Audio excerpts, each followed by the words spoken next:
Hello guys, magandang umaga and welcome back po ulit sa aking YouTube channel. So yun nga guys, yung nakita nyo video, yun po yung aking yun po yung delivery ng ating supplier ng October 28 at saka October 30. So hinati nila yung delivery, tapos nagdagdag lang ako ng additional dalawang buko pandan kasi nga naubos na siya guys. So nga pala guys, ang supplier ko pala ng bigas, nung nag-request ako ng imported na buko pandan, wala daw, hindi daw nagbebenta ang rice mill nila sa ngayon ng mga imported na bigas, yung like yung coco, yung buko pandan, kasi nga daw mas itataas pa.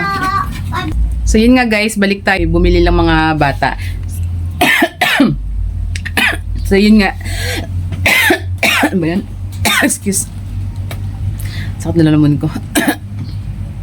So yun nga guys, sabi ng supplier ko ng bigas, hindi daw naglalabas ng imported rice yung ang kanilang yung sa rice mill na kinukuhanan nila, kasi nga mas itataas pa daw yung presyo nung imported rice. So wala tayong imported rice guys. So meron pa din tayong buko pandan pero hindi siya imported rice guys. Maganda naman yung butil niya.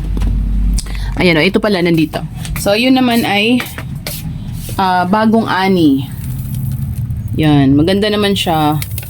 So hindi nga lang siya yung imported. Like yung imported kasi 'di ba yung tawag dito, maganda yung butil niya, tapos buo, makintab. So yun yung mga imported rice. So ayan, masaya tayo ngayon guys, kasi ayan, madami tayong bigas. So mga first week kasi ng first week of the month kasi madaming kumukuha na ng bigas. So mamaya may kukuha ulit na tawag dito, buko pandan. So gusto talaga nung kumukuha is yung imported, pero sabi ko, syempre guys, pag ganyan na wala kayong makukuha imported, sabi nyo sa customer nyo na maganda din naman yung bigas ng hindi imported. Ayan.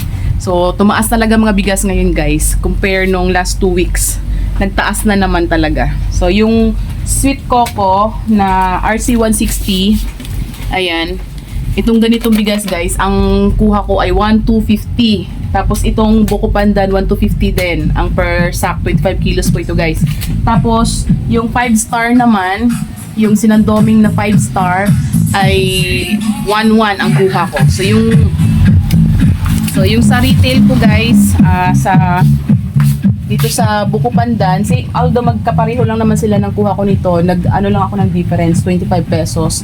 Ito ginawa ko 56, ito ginawa ko 55. So yung patong ko dun sa sweet coco, ayan, itong sweet coco na RC160 ay 125 pesos lang sa retail. Tapos sa buko pandan naman guys, since maganda naman, actually pareho sila guys, bagong ani, mabango siya, talagang maganda, ang ganda ng amoy niya. So yung buko pandan, ang pinato ko dito sa retail per kilo ay 150 pesos.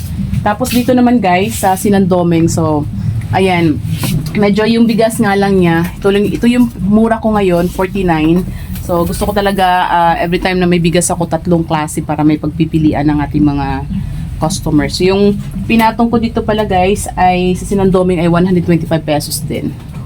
Ayan.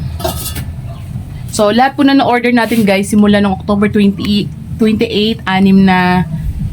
October 28, nag-order ako ng 6 na sako, tapos ngayong kahapon October 30, 6 din na sako. So 12 sacks po ang ating bigas. Tapos yung dalawa na buko pandan na kuha na utang na. Tapos mamaya kukunin din yung isa pang buko pandan. So tumawag sa akin, kukuha ulit. So bayad naman na. So ayan. So yung isa naman, ito yung mga bago. So lang naman lahat siya, 12 sacks. So 1, 2, 3. Tapos meron tayo ditong ilan ba yun? 3, 4, 5, 6, 7, 8, 9, 10. So yung dalawa, yun nga yung nakuha na, kaya ika-12. So yun lamang guys ang aking share. Maraming salamat sa panonood. Paalam, bye bye.